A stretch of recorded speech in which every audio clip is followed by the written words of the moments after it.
Hello everybody and welcome to the next presentation, which is all to do with transformations of graphs. There are 6 transformations that we need to learn at A level, and we will see them quite often throughout the course, so it's important that we learn them from the start.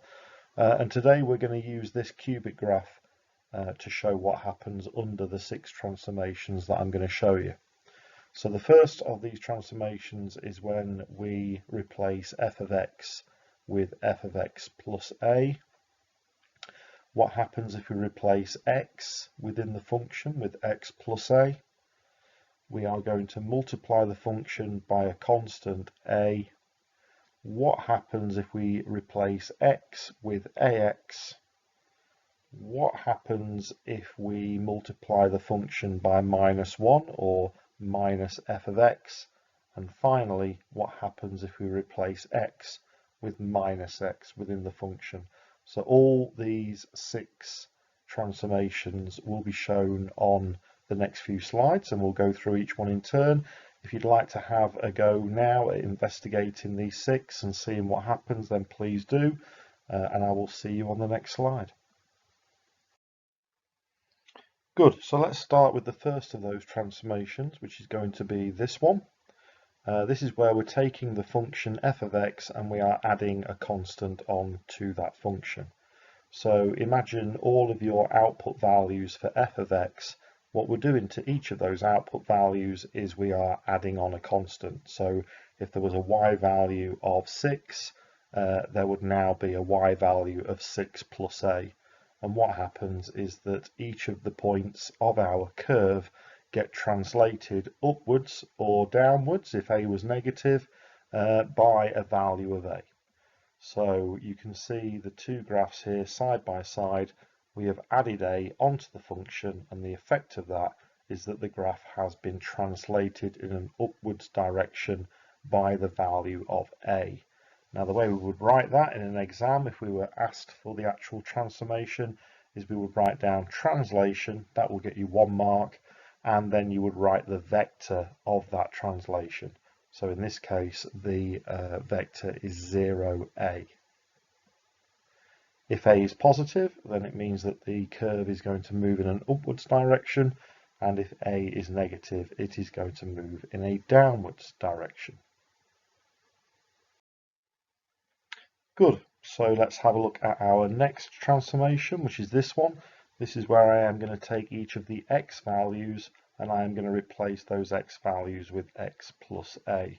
So you can see on the left hand side there is my original curve, and what you're seeing on the right hand side is the function that happens when I replace x with x plus a in each of those brackets. And what you can see now is that instead of having an x-intercept of 0, which is where there was an x-intercept in the first graph, there is now an x-intercept of minus a, because that's the value of x that would make the bracket equal to 0.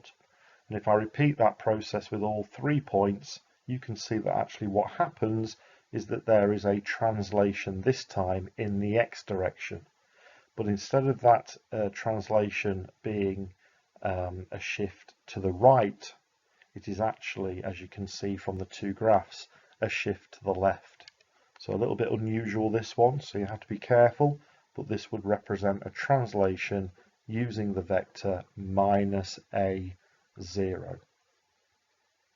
So if a is positive, the curve is going to move to the left, and if a is negative, it means that the curve will move to the right.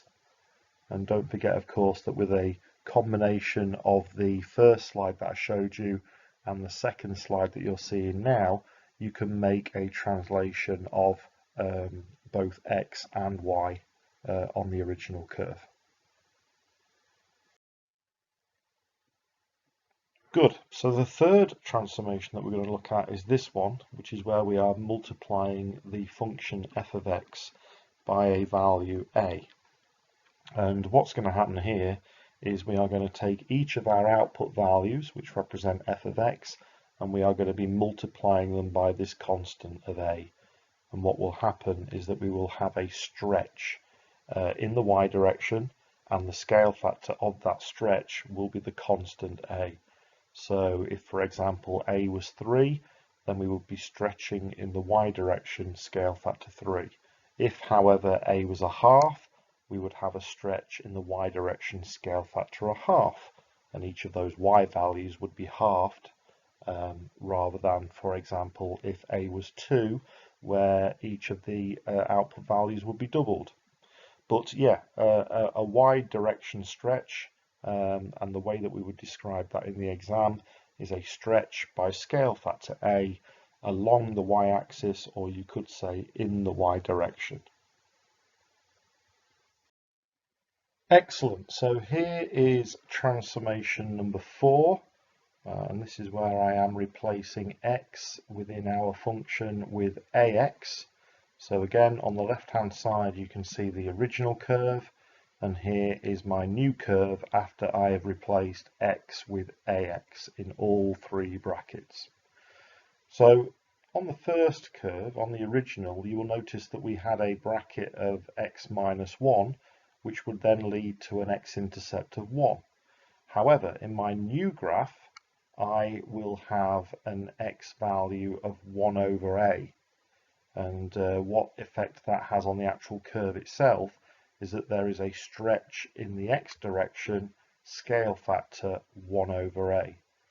And in the original curve again, if you look at the third bracket, there used to be an x-intercept of 2, but now, because I have replaced x with ax inside the bracket, there is now an x-intercept of 2 over a.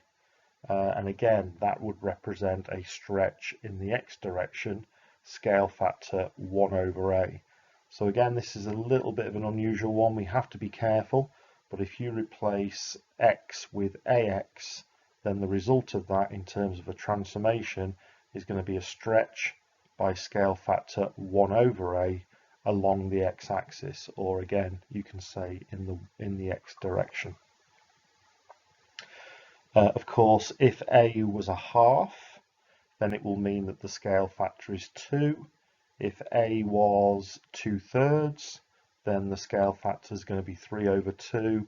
The scale factor ends up being the reciprocal value of a, but it's one that we have to be careful about when we are describing our transformation.